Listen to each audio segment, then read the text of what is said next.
As someone who daily drives a dual boot setup with Linux and Windows, 90% of my workflow is on Linux, and I've used a load of web browsers in my life. When I was just daily driving Windows, I used Chrome, Edge, and then later Opera GX. Since moving to the dual boot setup, I've used Firefox on Linux and Edge on Windows, and may I say that literally every single web browser is so much better than Chrome.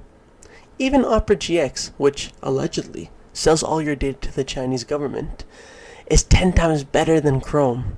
My big question is, why do people still default to Chrome?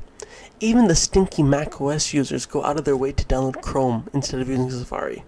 As a non-Apple user, I don't have enough of a feel for Safari to make a statement on whether it's good or bad, but there's no way it's worse than Chrome. Chrome has no cool features, general workflow benefits. On Opera, I was able to have my Trello list on a workspace app on my sidebar, have multiple separate workspaces that I can switch with the click of a button, and have amazing and interesting customizability features, although it did lack support for some websites. Edge and Firefox have less customizability, but a lot more built-in functionality, such as defaulting to a PDF reader and editor when I open a PDF, being slick and smooth, and having easy access to AI agents that I use for work reasons.